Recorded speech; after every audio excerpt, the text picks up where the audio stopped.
Hello അസ്സാം വലൈക്കും welcome back to your channel. പുതിയൊരു വീഡിയോയിലേക്ക് എല്ലാ കൂട്ടുകാർക്കും സ്വാഗതം.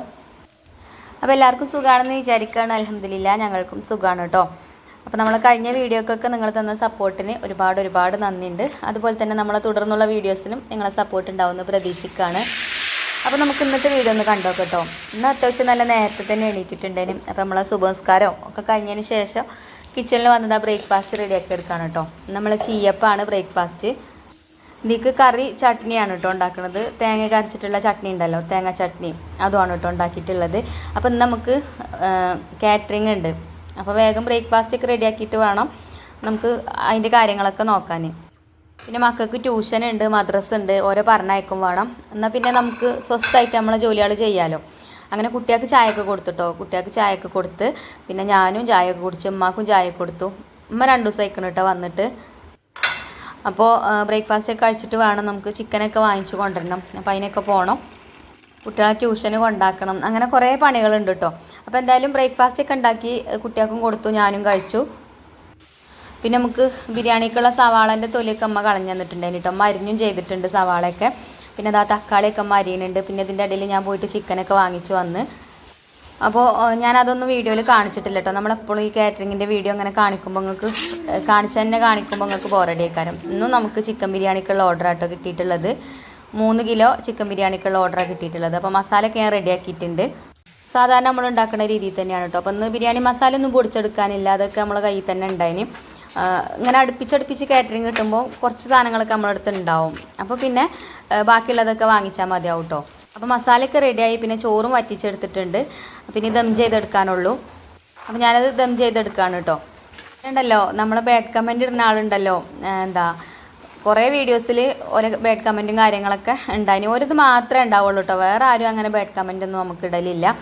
അതെന്താ വെച്ചാൽ ബാഡ് കമൻറ്റ് പറഞ്ഞാൽ എനിക്ക് ആരോഗ്യം കൂടുതലാണ്, അഹങ്കാരിയാണ്, ആരോഗ്യം കൂടുതലുണ്ടെന്നുള്ള അഹങ്കാരമുണ്ട്, അങ്ങനെയൊക്കെ പറഞ്ഞിട്ടാണ് കേട്ടോ.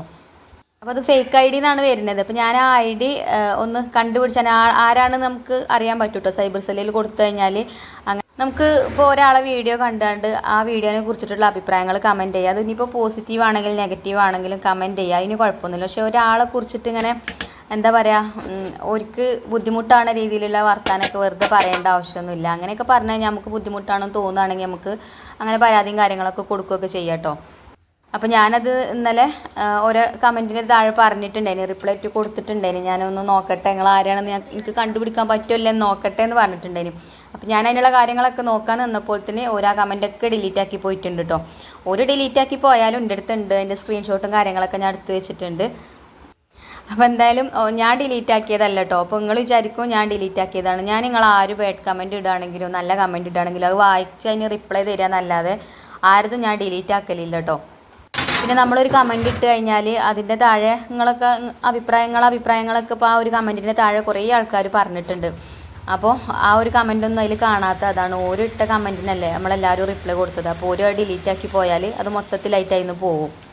അപ്പോൾ അതുകൊണ്ടാണ് കേട്ടോ കാണാത്തത്. പിന്നെ നമ്മൾ ഷെരീഫത്തെ ഇന്നലെ വിളിച്ചിട്ടുണ്ടായിന്. അപ്പോൾ എന്നോട് ചോദിച്ചാൽ കമൻ്റ് ഒന്നും ഇതിൽ കാണാനല്ല, ഈ ഡിലീറ്റ് ആക്കിയ മോളെ എന്ന് ചോദിച്ചിട്ടുണ്ടായിന് കേട്ടോ. അപ്പോൾ അതുകൊണ്ടാണ് ഞാനിതിൽ പറഞ്ഞത്. അപ്പോൾ നിങ്ങൾക്കും അങ്ങനെ തോന്നിയെങ്കിലോ എന്ന് വിചാരിച്ചിട്ടാണ് കേട്ടോ. ഞാൻ ഡിലീറ്റ് ആക്കിയിട്ടില്ല. ഞാനിപ്പോൾ നിങ്ങൾ എന്തിട്ടാലും ഞാൻ ഡിലീറ്റ് ആക്കലൊന്നുമില്ല.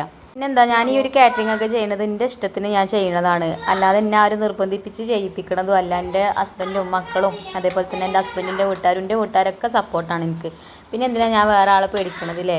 അപ്പോൾ നമുക്ക് ആരോഗ്യം ഉണ്ടാവുന്ന സമയത്ത് നമ്മളെ കുടുംബത്തിന് വേണ്ടിയിട്ട് അധ്വാനിക്കുന്നത് അത്ര മോശമായിട്ടൊന്നും എനിക്ക് തോന്നിയിട്ടില്ല. എനിക്ക് നല്ലൊരു അഭിമാനം ആയിട്ടാണ് തോന്നിയിട്ടുള്ളത്. അപ്പോൾ ഞാൻ എന്നെക്കൊണ്ട് കഴിയുന്ന രീതിയിൽ ഇനിയിപ്പോൾ കാറ്ററിങ് ചെയ്തിട്ടാണെങ്കിലും പിന്നെ ഇപ്പോൾ പുറത്ത് നമുക്ക് വേറൊരു ജോലിയുണ്ട്, അതും അതേപോലെ ഇപ്പോൾ യൂട്യൂബൊക്കെ കൊണ്ട് നടക്കുന്നുണ്ട്. അപ്പോൾ അതൊക്കെ അസൂയ ഉണ്ടായിട്ട് പറയിക്കാരം. ഒരു പറഞ്ഞ് എനിക്ക് 5 മക്കളുണ്ട്, 5 മക്കളെ കാര്യം നോക്കണം, വീട് നോക്കണ്, അതേപോലെ പുറത്തേക്ക് ജോലിക്ക് പോണ്, പിന്നെ കാറ്ററിങ് ചെയ്യണ്, യൂട്യൂബിൽ വീഡിയോ ഇടണ്. അപ്പോൾ ഇതൊക്കെ പാടെ ഞാൻ പൈസയൊക്കെ എന്താ കാട്ടണമെന്ന് വിചാരിച്ചിട്ടേക്കാരം. അപ്പോൾ നമുക്ക് എന്തൊക്കെയാണ് ആവശ്യങ്ങളുണ്ടാവും, നമ്മളെ ആവശ്യങ്ങളൊന്നും ഇപ്പോൾ ഓർക്ക് അറിയില്ലല്ലോ. പറയണവരവിടെ പറയട്ടെ, ഞാൻ എൻ്റെ വഴിക്ക് ഇങ്ങനെ പോട്ടോ. ഫുഡ് ഉണ്ടാക്കലൊക്കെ കഴിഞ്ഞ് അതൊക്കെ റെഡി ആയിന് കേട്ടോ. അപ്പോൾ അത് കൊണ്ടുപോകാൻ ആൾ വന്നിട്ടുണ്ടായിന്. നമ്മൾ ഈ വീട് പണിയെടുത്ത ആളാണ് കേട്ടോ. നമുക്കൊന്ന് ഫുഡിന് ഓർഡർ തന്നിട്ടുണ്ടായിന്. അപ്പോൾ ഒരു ഫുഡൊക്കെ കൊണ്ടുപോയി. പിന്നെ നമ്മൾ ഐഫക്കുട്ടി നമ്മളെ മുല്ലവള്ളിമേൽ കുറേ മുല്ലപ്പൂ ഉണ്ടായിക്കണം. അപ്പോൾ അത് പറിക്കാൻ പോയതാട്ടോ. അപ്പോൾ ആ മുല്ലപ്പൂ നിങ്ങൾക്ക് കാണാൻ വേണ്ടിയിട്ടാണ് ആ ചവിട്ടി തന്നെ കൊണ്ടുവന്ന് ഇട്ടിക്കുന്നത്. പിന്നെ എന്താ ഞങ്ങൾക്ക് സാദാ ചോറ് തന്നെയാണ് കേട്ടോ. ഇന്നലെ ഞാൻ ബിരിയാണി ഉണ്ടാക്കിനി. ഇന്നലെ നമുക്ക് കാറ്ററിംഗ് ഉണ്ടായിനി. അപ്പോൾ ഇന്നലെ ബിരിയാണി ഉണ്ടാക്കിനി. അപ്പോൾ ഇന്ന് ബിരിയാണി വേണ്ടാന്ന് പറഞ്ഞു മക്കൾ. അപ്പോൾ വെറും ചോറാട്ടോ ഉണ്ടാക്കിയിട്ടുള്ളത്. അപ്പോൾ ചോറൊക്കെ വെന്തിട്ടുണ്ട്. പിന്നെ അത് അടുത്ത വീട്ടിൽ നിന്ന് കുറച്ച് ഓർക്കാപ്പുളി കിട്ടിയിട്ടുണ്ട്. ഇതിനിപ്പോൾ പല പേരുണ്ടല്ലേ, ഇരുമ്പുളി, സ്റ്റാർ പുളിയൊക്കെ പറഞ്ഞിട്ട്. നമ്മൾ ഓർക്കാപ്പുളി എന്നാട്ടോ നമ്മളെ ഈ ഒരു ഭാഗത്ത് ഇതിന് പറയാം. അപ്പോൾ ഇത് അച്ചാറിടണം. അതേപോലെ ഇതുകൊണ്ട് കുറച്ചെടുത്തിട്ട് കറിയും വെക്കണം. ഇതുകൊണ്ട് മോരുകറി ഉണ്ടാക്കിയാൽ നല്ല ടേസ്റ്റാണ് കേട്ടോ. അപ്പോൾ എപ്പോഴൊന്നും ഇല്ലല്ലോ, എപ്പോഴെങ്കിലൊക്കെ അതേപോലെ കിട്ടുമ്പോൾ കറി ഉണ്ടാക്കിയാലൊക്കെ എല്ലാവരും കഴിച്ചോളും. എപ്പോഴും ഇങ്ങനെ കിട്ടുമ്പോഴും അതേപോലെ കുറേ കാണുമ്പോഴും ആർക്കും വേണ്ടി വരില്ല.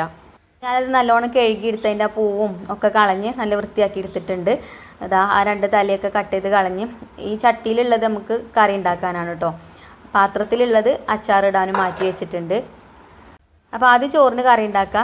സമയം ഒരു 12 മണിയൊക്കെ ആയിട്ടുണ്ട് കേട്ടോ. ഞാൻ ഒരു ഫുഡൊക്കെ കൊണ്ടുപോയി കഴിഞ്ഞ് പിന്നെ അടിച്ചുവാരലും തുടക്കലൊക്കെ ആയിട്ടെന്ന് നല്ല പണിയേനും. പിന്നെ കുളിയൊക്കെ കഴിഞ്ഞിട്ടാണ് പിന്നെ കിച്ചണിക്ക് വന്നിക്കുന്നത്.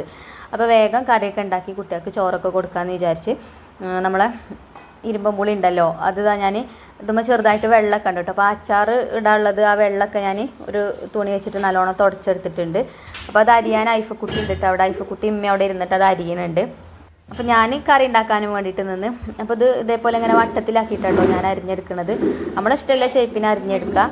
പിന്നെ നിങ്ങൾ ആരെങ്കിലും ഇതുകൊണ്ട് കറി ഉണ്ടാക്കലുണ്ടെങ്കിൽ ഒന്ന് കമൻറ്റ് ചെയ്യാൻ വേണ്ടിയിട്ടോ. ചിലർ മീനിലൊക്കെ ഇട്ട് അങ്ങനെ മീൻ കറിയൊക്കെ ഉണ്ടാക്കൂലേ. അപ്പോൾ ഇതാ കറി ഉണ്ടാക്കാനുള്ളതൊക്കെ ഞാൻ കട്ട് ചെയ്തിട്ടുണ്ട്. ഇനിയിപ്പോൾ നമുക്ക് കറി ഉണ്ടാക്കാം. അപ്പോൾ ഞാനിത് അവിടെ ഒരു മണ്ണിൻ്റെ ചട്ടിയൊക്കെ അടുപ്പത്ത് വെച്ചിട്ടുണ്ട്. ഈ ചട്ടി ചൂടായിട്ട് നമുക്ക് ഇതിലേക്ക് വെളിച്ചെണ്ണ ഒഴിച്ചു കൊടുക്കാം. വെളിച്ചെണ്ണയിൽ തന്നെ ഉണ്ടാക്കണം കേട്ടോ. വെളിച്ചെണ്ണയിലാവുമ്പോഴാണ് നല്ല ടേസ്റ്റ് ഉണ്ടാവുക. നാടൻ ടേസ്റ്റ് കിട്ടണമെങ്കിൽ വെളിച്ചെണ്ണയിൽ ഉണ്ടാക്കണം. അപ്പോൾ ഇതാ ഞാൻ കുറച്ച് കറിവേപ്പിൻ്റെ ഇലയൊക്കെ ഇട്ട് കൊടുത്തിട്ടുണ്ട്. പിന്നെ ചെറിയൊരു കഷ്ണം സവാള അരിഞ്ഞെടുത്തിട്ടുണ്ടെങ്കിലും അതും അതിലേക്ക് ചേർത്ത് കൊടുത്തു. ഇനി നമുക്കിതൊന്ന് വഴറ്റി കൊടുക്കുക. എളുപ്പമാണ് കേട്ടോ ഈ ഒരു കറി ഉണ്ടാക്കാൻ, അധികം സമയമൊന്നും വേണ്ട. അപ്പോൾ ഇതാ സവാള ഒന്ന് വഴന്ന് വന്നതിന് ശേഷം ഇഞ്ചി വെളുത്തുള്ളി പേസ്റ്റ് ചേർത്ത് കൊടുക്കുന്നുണ്ട്. എന്നിട്ട് ഇതും കൂടെ ഒന്ന് മൂത്ത് വരണം. എന്നിട്ട് നമുക്ക് ഇതിക്കിടാനുള്ള മസാലപ്പൊടികളൊക്കെ ചേർത്ത് കൊടുക്കാം കേട്ടോ.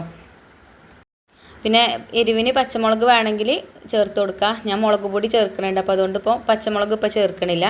പിന്നെ നമ്മൾ തേങ്ങ അരച്ചിട്ടാട്ടോ കറി ഉണ്ടാക്കുന്നത്. അപ്പോൾ ആ തേങ്ങ അരക്കുന്ന സമയത്ത് ഒരു 2 പച്ചമുളക് ചേർത്ത് കൊടുക്കും.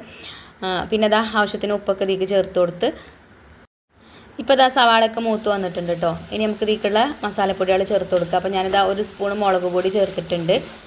ഇനി നമുക്കൊരു 1/2 സ്പൂണ് മഞ്ഞൾപ്പൊടിയും ചേർത്ത് കൊടുക്കുക. അപ്പോൾ ഇതാ മുളക് പൊടി ചേർത്ത് ഒന്ന് വഴറ്റി കൊടുത്തതിന് ശേഷം മഞ്ഞൾപ്പൊടിയും ചേർത്ത് കൊടുത്തിട്ടുണ്ട്. ഇനി നമുക്ക് മല്ലിപ്പൊടി ചേർത്ത് കൊടുക്കുക.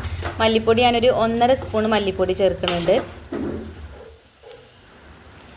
അപ്പോൾ ഇതാ കേട്ടോ മല്ലിപ്പൊടി ചേർത്ത് കൊടുത്തിട്ടുണ്ട്. മല്ലിപ്പൊടിയും ചേർത്തിട്ട് നമുക്ക് ഒന്ന് വഴറ്റിയെടുക്കാം. എന്നിട്ട് ഈ ഒരു പൊടികളെ പച്ചമണം മാറുന്നത് വരെ ഒന്ന് ഇങ്ങോട്ട് ഇളക്കി കൊടുത്തതിന് ശേഷം നമ്മൾ കട്ട് ചെയ്ത് വെച്ചിട്ടുള്ള ഓർക്കാപ്പുളി ഉണ്ടല്ലോ, ആ ഒരു ഓർക്കാപ്പുളി ഇതിലേക്ക് ചേർത്തിട്ട് അതും ഒന്ന് വഴറ്റിയെടുക്കുക.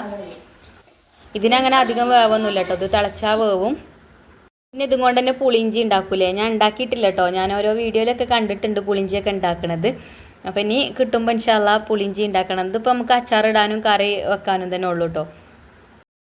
അപ്പോൾ 2 ദിവസം മുന്നേ നമ്മളൊരു മാങ്ങ റെസിപ്പി ഇട്ടീനല്ലോ, മാങ്ങാച്ചാറിൻ്റെ റെസിപ്പി ഇട്ടിട്ടില്ലേനോ, ആ ഒരു വീഡിയോ 1 ലേക്ക് കഴിഞ്ഞിട്ടോ. അപ്പോൾ ആ ഒരു മാങ്ങാച്ചാറ് ഒരുപാട് കൂട്ടുകാർ ട്രൈ ചെയ്ത് നോക്കി നല്ല ഫീഡ്ബാക്കൊക്കെ പറഞ്ഞിട്ടുണ്ട്. അപ്പോൾ അതിനെക്കുറിച്ചിട്ട് ഞാൻ പറയട്ടോ. പിന്നെ ഇതാ ഇതിക്ക് വെള്ളമൊക്കെ ഒഴിച്ചു കൊടുത്ത് അത് അവിടെ അടച്ച് വെച്ചിട്ടുണ്ട്. പിന്നെ നമുക്ക് തേങ്ങ വേണം. അപ്പോൾ ഞാൻ തേങ്ങ ചിരകി എടുത്തിട്ടുണ്ട്. തേങ്ങയും നല്ല ജീരകവും ഒരു 2-3 ചെറിയ ഉള്ളിയും 2 ചെറിയ പച്ചമുളക് കൊടുത്തിട്ടുണ്ട്. ഇത് നമുക്ക് അരച്ചെടുക്കാം. ഇനി തേങ്ങാപ്പാൽ എടുത്താലും കുഴപ്പമില്ല കേട്ടോ. തേങ്ങ തന്നെ അരച്ച് അങ്ങനെ ഒഴിക്കണമെന്നില്ല, തേങ്ങാപ്പാൽ ഒഴിച്ചു കൊടുത്താലും മതി. ഞാൻ അതിങ്ങനെ തേങ്ങ അരച്ചിട്ട് കറിക്ക് ഒഴിച്ചു കൊടുക്കാട്ടോ ചെയ്യുന്നത്. അപ്പോൾ തേങ്ങയൊക്കെ അരച്ച് കൊണ്ടുവന്നു. അപ്പോൾ തന്നെ ഇതാ നമ്മളെ ഓർക്കാപ്പുളിയൊക്കെ വെന്തിട്ടുണ്ട്. ഇനി നമുക്ക് തേങ്ങ അരച്ച അരപ്പുതിക്ക് ഒഴിച്ചു കൊടുക്കുക. പിന്നെ തേങ്ങ അരച്ചിട്ട് അങ്ങനെ കറി തിളപ്പിച്ചെടുക്കരുത് കേട്ടോ. നല്ലോണം തിളച്ച് കഴിഞ്ഞാൽ ആ കറി കാണാനും ഒരു ഭംഗി ഉണ്ടാവില്ല, തേങ്ങയൊക്കെ പിരിഞ്ഞു പോവും. അതിപ്പോൾ ഇനി ഈ കറി മാത്രമല്ല, എല്ലാ കറിയും അങ്ങനെ തന്നെയാണ്. തേങ്ങ അരച്ച് ഒഴിച്ചു കൊടുത്താൽ പിന്നെ പച്ചത്തേങ്ങ അരക്കുമ്പോൾ കേട്ടോ, തേങ്ങ വറുത്തരക്കുമ്പോൾ കറി തിളച്ചെന്ന് വിചാരിച്ചിട്ട് കുഴപ്പമില്ല. പച്ചത്തേങ്ങ അരക്കുമ്പം കറി ഇങ്ങനെ തുളുമ്പി വരുമല്ലോ, തിളക്കാൻ വേണ്ടിയിട്ട് വരുമല്ലോ. അപ്പോൾ ആ ഒരു സമയത്ത് ഫ്ലെയിം ഓഫാക്കി കൊടുക്കണം. പിന്നെ മൺചട്ടിയല്ലേ, അതിൽ കടന്നിട്ട് അങ്ങനെ തിളച്ചോളും. നല്ല തേങ്ങ കുക്കായിക്കോളും. തേങ്ങ കുക്കായി കിട്ടല്ല നമുക്ക് വേണ്ടത്. അപ്പോൾ ഇങ്ങനെ കയ്യിലോണ്ട് ഇങ്ങനെ ഇളക്കി കൊടുത്താൽ മതി. അപ്പോൾ അങ്ങനെ പെട്ടെന്നാണ് തിളച്ച് വരില്ല.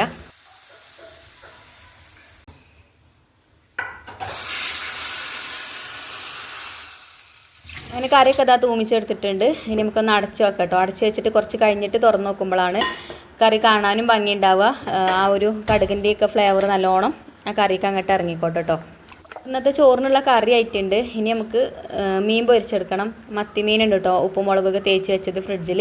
അപ്പോൾ അതൊന്ന് ഫ്രൈ ചെയ്തെടുക്കും വേണം. അപ്പോൾ അതിനിതാ ചട്ടി ഞാൻ അടുപ്പത്ത് വെച്ച് കൊടുത്തിട്ടുണ്ട്. അതിക്ക് വെളിച്ചെണ്ണ ഒഴിച്ചുകൊണ്ട് മീനൊക്കെ അതിലിട്ടിട്ട് ഫ്രൈ ചെയ്തെടുക്കുന്നുണ്ട്. നമുക്ക് ഒഴിവുള്ള സമയത്തൊക്കെ ഇതേപോലെ മീനൊക്കെ നന്നാക്കി ഉപ്പും മുളകൊക്കെ തേച്ച് ഫ്രിഡ്ജിൽ വെക്കുകയാണെങ്കിൽ നല്ല സുഖമാണ്. ഇതേപോലെ സമയമില്ലാതെ പെട്ടെന്നൊക്കെ നമ്മൾ കുക്ക് ചെയ്യുകയൊക്കെ ചെയ്യുമ്പോഴേ, ഇപ്പോൾ കുട്ടികൾക്കൊക്കെ വിശന്നിക്കണം കേട്ടോ, ഒക്കെ ട്യൂഷനൊക്കെ കഴിഞ്ഞ് വന്നതാണ്. അപ്പോൾ വേഗം ഒരു ചോറ് കൊടുക്കണം. അപ്പോൾ അങ്ങനെ ആകുമ്പോൾ ഇതേപോലെ ഫ്രിഡ്ജിലൊക്കെ വെച്ചതുണ്ടെങ്കിൽ പെട്ടെന്ന് തന്നെ എടുത്തുകൊണ്ട് വന്നിട്ട് നമുക്ക് കുക്ക് ചെയ്യാൻ പറ്റും. ഞാൻ എന്തെങ്കിലുമൊക്കെ ഫ്രിഡ്ജിൽ ഇങ്ങനെ കരുതി വെക്കാറുണ്ട് കേട്ടോ. ചിക്കൻ ആണെങ്കിലും ബീഫാണെങ്കിലും മീനാണെങ്കിലുമൊക്കെ കൊണ്ടുവന്നൊക്കെ അങ്ങോട്ട് എടുത്ത് കഴിക്കലൊന്നുമില്ല, കുറച്ചവിടെ മാറ്റി വെക്കും. എന്നിട്ട് ഇതേപോലെ കുടുങ്ങുന്ന സമയത്തൊക്കെ ഉണ്ടാക്കാനൊക്കെ നല്ലതാണ് കേട്ടോ അങ്ങനെ ആകുമ്പോൾ. അപ്പോൾ ഇതാ കറി ഞാനൊന്ന് തുറന്ന് നോക്കി ഒന്ന് ഇളക്കി കൊടുത്തിട്ട് അപ്പോൾ നല്ല സ്മെല്ലൊക്കെ വരുന്നുണ്ട്.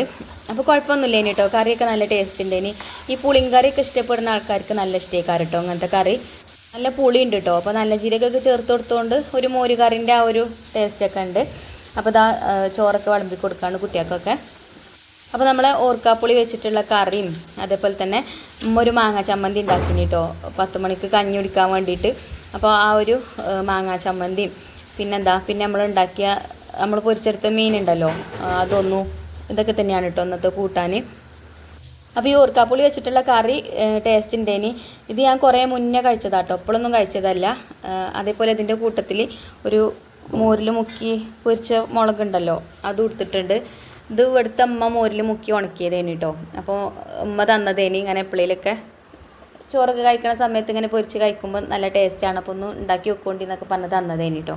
അപ്പോൾ അതും ഞാൻ മീൻ പൊരിച്ചപ്പോൾ അതിൻ്റെ കൂട്ടത്തിൽ ഇട്ട് കൊടുത്തീനി. അങ്ങനെ അതും കൊടുത്തിട്ടുണ്ട്. അപ്പോൾ ഇതൊക്കെ കൂട്ടി കുഴച്ച് ചോറൊക്കെ കഴിച്ചു. അപ്പോൾ നമുക്ക് അച്ചാറിടാനുള്ള ഓർക്കാപ്പുളി നമ്മൾ ഐഫക്കുട്ടി ഉമ്മയും കട്ട് ചെയ്ത് തന്നിട്ടുണ്ടേനി. അപ്പോൾ രണ്ടാളതും കൂടെ ആയതുകൊണ്ടേ നീളത്തിലും വട്ടത്തിലും ഒക്കെ ഉണ്ട് കേട്ടോ അതിൻ്റെ പീസ്. മാങ്ങാച്ചാർ ഇട്ടല്ലോ ആ ഒരു രീതിയിലാണ് കേട്ടോ അതും ഉണ്ടാക്കുന്നത്. പിന്നെ ഇതിക്ക് ഇഞ്ചി വെളുത്തുള്ളിയൊക്കെ ചേർത്ത് കൊടുക്കുന്നുണ്ട്. മാങ്ങാച്ചാർക്ക് ഞാൻ ഇഞ്ചി വെളുത്തുള്ളി ഒന്നും ചേർത്തിട്ടില്ല. അപ്പോൾ ഇതിക്ക് അതൊക്കെ ചേർക്കുന്നുണ്ട് കേട്ടോ. അപ്പോൾ ഇതിക്ക് ആവശ്യത്തിന് ഉപ്പ് ചേർത്ത് കൊടുത്തു. അതേപോലെ കുറച്ച് കായപ്പൊടിയും ചേർത്താണ്ട് ഒന്ന് മിക്സ് ചെയ്ത് വെക്കുന്നുണ്ട്. അപ്പോൾ ഇനിയിപ്പോൾ ഇത് അച്ചാറിടാനാവില്ല, കുറച്ച് നേരം റെസ്റ്റ് എടുക്കട്ടെ, എന്നിട്ട് നമുക്ക് പിന്നെ ഇടാമെന്ന് വിചാരിച്ചിട്ടോ. അപ്പോൾ ഞാനത് പിന്നെ ഫ്രിഡ്ജിൽ കൊണ്ടുപോയി വെച്ചു. പിന്നെ വൈകുന്നേരമാണ് കേട്ടോ അച്ചാറിടുന്നത്. അപ്പോൾ നമ്മൾ അച്ചാറിന് ഏറ്റവും ടേസ്റ്റ് കൊടുക്കുന്ന സംഭവം എന്താ വെച്ചാൽ ഈ ഒരു കൂട്ടാണ് കേട്ടോ. ഈ കടുകും ഉലുവയും ഏലക്കായും വറുത്താണ്ട് പൊടിച്ചതാണ് നമ്മളതിലേക്ക് ചേർത്ത് കൊടുക്കുക. നല്ല ടേസ്റ്റ് ആട്ടോ ഇതുപോലെ ചെയ്താൽ. ചില ആൾക്കാർ കമൻറ്റിലൂടെ ചോദിച്ചിട്ടുണ്ടെങ്കിൽ ഈ ഏലക്കായൊക്കെ ചേർത്താൽ അച്ചാറിന് ടേസ്റ്റ് ഉണ്ടാവുമോയെന്ന്. നല്ല ടേസ്റ്റ് ഉണ്ടാവും കേട്ടോ. നമ്മളൊന്ന് ട്രൈ ചെയ്ത് നോക്കുകൊണ്ട്. ഞാനിപ്പോൾ 2 കുപ്പി മാങ്ങാച്ചാർ ഇട്ടല്ലോ, അതിലൊരു കുപ്പി മാങ്ങാച്ചാർ കഴിഞ്ഞിട്ടോ. ഞാനത് സൂക്ഷിക്കാൻ വേണ്ടിയിട്ടാണ് ഇടുന്നത് എന്നൊക്കെ ആ ഒരു വീഡിയോയിൽ പറഞ്ഞിട്ടുണ്ടേനി. അതിൻ്റെ ആ ഒരു ടേസ്റ്റ് കൊണ്ട് ഒരു കുപ്പി അച്ചാർ കഴിഞ്ഞിട്ടോ. ഞാൻ തന്നെ തിന്നും, കുട്ടികളെ മാത്രം പറയല്ല. നമുക്ക് ചോറൊക്കെ കഴിക്കുന്ന സമയത്ത് വേറെ ഒന്നും കൂട്ടാനില്ലെങ്കിലും ഒരു സ്പൂൺ മാങ്ങാച്ചാർ ഉണ്ടെങ്കിൽ തന്നെ നമുക്ക് അടിപൊളിയായിട്ട് ചോറ് കഴിക്കട്ടോ. നല്ല പുളിയും എരിവും ഒക്കെ ഉള്ള നല്ല അടിപൊളി അച്ചാറാണ്. അപ്പം ഇനി നമുക്ക് ഈ ഒരു അച്ചാറിടാം. അപ്പം ഞാൻ ഉലുവയും കടുകും ഏലക്കായും വറുത്ത് പൊടിച്ച് വെച്ചിട്ടുണ്ട്. പിന്നെ നമ്മൾ അച്ചാറിടാൻ വേണ്ടിയിട്ട് ഈ ഒരു പാത്രം അടുപ്പത്ത് വെച്ചിട്ടുണ്ട് കേട്ടോ. ഇത് നമുക്ക് ഇൻഡസ് വാലിയിൽ നിന്ന് റിവ്യൂ ചെയ്യാൻ വേണ്ടിയിട്ട് കിട്ടിയ ചട്ടിയാണ്. ഇതിൻ്റെ ലിങ്ക് വേണമെങ്കിൽ ഞാൻ കമൻറ്റ് ബോക്സിൽ പിൻ ചെയ്ത് വെക്കാം കേട്ടോ. പിന്നെ അഥവാ നിങ്ങൾ വാങ്ങിക്കുകയാണെന്നുണ്ടെങ്കിൽ റസീന 12 എന്നുള്ള കൂപ്പൺ കോഡ് ഉപയോഗിച്ചിട്ട് വാങ്ങുകയാണെങ്കിൽ നിങ്ങൾക്ക് 12% ഡിസ്കൗണ്ട് കിട്ടും. നമ്മൾ ചട്ടി ചൂടായിട്ടുണ്ട്. അപ്പോൾ ഇതിലേക്ക് ഞാൻ നല്ലെണ്ണയാണ് കേട്ടോ ഒഴിച്ച് കൊടുത്തത്. നല്ലെണ്ണ ഒഴിച്ച് കൊടുത്ത് 2 സ്പൂൺ കടുക് ഇട്ടൊന്ന് പൊട്ടിച്ചെടുത്ത് പിന്നെ വറ്റൽമുളക് ചേർത്ത് കൊടുത്തു. അതേപോലെ തന്നെ ഇഞ്ചി വെളുത്തുള്ളിയും ചെറുതാക്കി അരിഞ്ഞതും ചേർത്തിട്ട് ഒന്ന് മൂപ്പിച്ചെടുക്കുന്നുണ്ട്. ഇഞ്ചി വെളുത്തുള്ളി നല്ലോണം ഒന്ന് മൂത്ത് വരണം കേട്ടോ. എന്നിട്ട് നമുക്ക് കറിവേപ്പിൻ്റെ എല്ലാം ചേർത്ത് കൊടുക്കാം. അതുപോലെ പച്ചമുളക് ചേർത്ത് കൊടുക്കുന്നുണ്ടെങ്കിൽ പച്ചമുളകും ചേർത്ത് കൊടുക്കാം കേട്ടോ. അപ്പോൾ ഇന്ന് ഞാൻ കാശ്മീരി മുളക് പൊടി ഇല്ല, സാധാ മുളക് പൊടിയാണ് ഉള്ളത്. അപ്പോൾ അത്യാവശ്യം മുളക് പൊടിയാണ് കേട്ടോ ചേർത്ത് കൊടുക്കുന്നത്. മുളക് പൊടി ചേർക്കുമ്പോഴുള്ളൂ അച്ചാറിന് നല്ല കളർ ഉണ്ടാവുക. അപ്പോൾ പച്ചമുളകും കൂടെ ചേർക്കുമ്പോൾ എരിവ് കൂടുതലാവും. അപ്പോൾ അതുകൊണ്ട് ഞാൻ പച്ചമുളക് ചേർത്തിട്ടില്ല കേട്ടോ. അപ്പോൾ മുളക് പൊടി മഞ്ഞൾപ്പൊടി ഞാനൊരു ചെറിയ ബൗൾക്ക് കൂടെ എടുത്ത് വെച്ചിട്ടുണ്ട്. അപ്പോൾ അത് ഇതിലേക്ക് ചേർത്ത് കൊടുക്കുന്നുണ്ട്. മഞ്ഞൾപ്പൊടി കുറച്ച് മതി കേട്ടോ, മുളക് പൊടി കുറച്ച് അധികം എടുത്തിട്ടുണ്ട്. പിന്നെ നിങ്ങൾ എത്രയാണ് ഓർക്കാപ്പുളിയൊക്കെ എടുക്കണം അതിനനുസരിച്ചിട്ടൊക്കെ എടുത്താൽ മതി കേട്ടോ മുളക് പൊടിയൊക്കെ. അപ്പോൾ അതിപ്പോൾ നല്ലോണം മൂത്ത് വന്നിട്ടുണ്ട്. പിന്നെ ഞാൻ ഫ്ലെയിം ഓഫാക്കി കൊടുത്തു, പിന്നെ അല്ലെങ്കിൽ പൊടികൾ കരിഞ്ഞു പോവും. പാത്രം നല്ല കട്ടിയാണ് കേട്ടോ, അപ്പോൾ ചൂട് നല്ലോണം ഉണ്ടാവും ചട്ടിക്ക്. അപ്പോൾ ഫ്ലെയിം ഓഫാക്കി കൊടുക്കാഞ്ഞാൽ പൊടികളൊക്കെ കരിഞ്ഞു പോവും. കരിയുമ്പോൾ പിന്നെ അച്ചാറിൻ്റെ ടേസ്റ്റും പോവും. അപ്പോൾ ഒക്കെ പാകത്തിന് കിട്ടണ്ടേ. അങ്ങനെ ആ ഒരു പൊടികളൊക്കെ ചേർത്ത് കൊടുത്ത് വഴറ്റി കൊടുത്തതിന് ശേഷം പിന്നെ നമ്മൾ വറുത്ത് പൊടിച്ച് വെച്ച ഉലുവയും കടുകും ഏലക്കായൊക്കെ ഉണ്ടല്ലോ, ആ ഒരു പൊടി ഉണ്ടല്ലോ, അത് ഇതിലേക്ക് ചേർത്ത് കൊടുത്തു. ഈ ഒരു പൊടിയാണ് കേട്ടോ ഞാൻ നേരത്തെ പറഞ്ഞ പോലെ തന്നെ ഈ ഒരു അച്ചാറിൻ്റെ ടേസ്റ്റ്. നല്ല ടേസ്റ്റാണ് ഇങ്ങനെ വറുത്ത് പൊടിച്ച് ഇത് ചേർക്കുമ്പോൾ കേട്ടോ. ഏലക്കായും അതേപോലെ തന്നെ കുറച്ച് ചേർത്താൽ മതി കേട്ടോ. ഏലക്കായ കൂടുതൽ ചേർത്ത് കഴിഞ്ഞാൽ എന്താ പറയുക, ടേസ്റ്റ് മാറും. ഞാനൊരു 3 എണ്ണമാണ് കേട്ടോ ഇപ്പോൾ ഇതിലേക്ക് എടുത്തിട്ടുണ്ടായിരുന്നത്. പിന്നെ അതാ നമ്മൾ ആ ഉപ്പും കായപ്പൊടിയൊക്കെ തിരുമ്മി വെച്ചിട്ടുണ്ടതിന് ഓർക്കാപ്പുള്ളി ഉണ്ടല്ലോ, അത് ഇതിലേക്ക് ചേർത്തിട്ട് ഒന്ന് വഴറ്റി കൊടുത്തു. അപ്പോൾ അതിൽ നമ്മൾ ഉപ്പ് തിരുമ്മി വെച്ചതുകൊണ്ടേ അതിങ്ങനെ ചുങ്ങി വന്നിട്ടുണ്ടായിന് കേട്ടോ. പിന്നെ നമ്മൾ ഇനി ഫ്ലെയിം ഒന്ന് ഓണാക്കി കൊടുക്കണ്ട, ഇനി ഫ്ലെയിം ഓഫാക്കി കൊടുക്കുക. അങ്ങനെ വേവിച്ചെടുക്കേണ്ട ആവശ്യമൊന്നുമില്ല കേട്ടോ. പിന്നെ ഉപ്പൊക്കെ ചെക്ക് ചെയ്തിട്ട് ഉപ്പ് ചേർത്ത് കൊടുത്തു. അതേപോലെ തന്നെ ലാസ്റ്റ് ഒരു 3/4 ടീസ്പൂൺ പഞ്ചസാരയും ചേർത്തിട്ട് ഒന്ന് മിക്സ് ചെയ്തെടുത്തിട്ടുണ്ട്. അപ്പോൾ ഇത്രേ ഉള്ളൂ കേട്ടോ, അച്ചാർ റെഡി ആയിട്ടുണ്ട്. ഇനി ഇത് ചൂടാറിയിട്ട് നമുക്ക് ഗ്ലാസിൻ്റെ ബോട്ടിലാക്കിയിട്ട് സൂക്ഷിക്കാം. നമുക്ക് ആവശ്യത്തിന് എടുത്ത് കഴിക്കുകയും ചെയ്യാം. അപ്പോൾ ഇതാ ഇതിപ്പോൾ നല്ലോണം ചൂടാറിയിട്ടുണ്ട്. അപ്പോൾ ഇനി നമുക്ക് നമ്മളെ ഗ്ലാസിൻ്റെ ജാറിലാക്കി കൊടുക്കട്ടോ. അപ്പോൾ ഞാൻ മാങ്ങ അച്ചാറിടാൻ വേണ്ടിയിട്ട് 2 ഗ്ലാസിൻ്റെ ജാറ് വാങ്ങിച്ചതേനും. അപ്പോൾ ഇതിൽ 2ലും മാങ്ങ അച്ചാർ ഇട്ടിട്ടുണ്ടേനി. അപ്പോൾ ഒരു കുപ്പിത്തെ അച്ചാർ കഴിഞ്ഞിട്ടോ, ഇതിൽ കുറച്ചുള്ളേനി ഇനി. അപ്പോൾ അത് ഞാൻ വേറെ ചെറിയൊരു പാത്രത്തേക്ക് ആക്കി കൊടുത്തിട്ട് ഇത് തന്നെയാണ് കേട്ടോ ഈ ഒരു അച്ചാർ ഇട്ടിട്ടുള്ളത്. അപ്പോൾ ഇന്നത്തെ വീഡിയോ അത്ര തന്നെ ഉള്ളൂ കേട്ടോ. ഇനി ഇൻഷാ അല്ലാ നല്ലൊരു വീഡിയോ ആയിട്ട് നമുക്ക് നാളെ കാണാം. അപ്പോൾ നമ്മൾ അച്ചാറിൻ്റെ റെസിപ്പി നിങ്ങൾക്ക് ഇഷ്ടപ്പെട്ടിട്ടുണ്ടാവുമെന്ന് വിചാരിക്കുകയാണ്. വീഡിയോ ഇഷ്ടപ്പെട്ടാൽ ലൈക്ക് ചെയ്യാനും ഷെയർ ചെയ്യാനൊന്നും മറക്കരുത്. അപ്പോൾ ഇൻഷാ അല്ലാ നല്ലൊരു വീഡിയോ ആയിട്ട് നാളെ കാണാം. താങ്ക്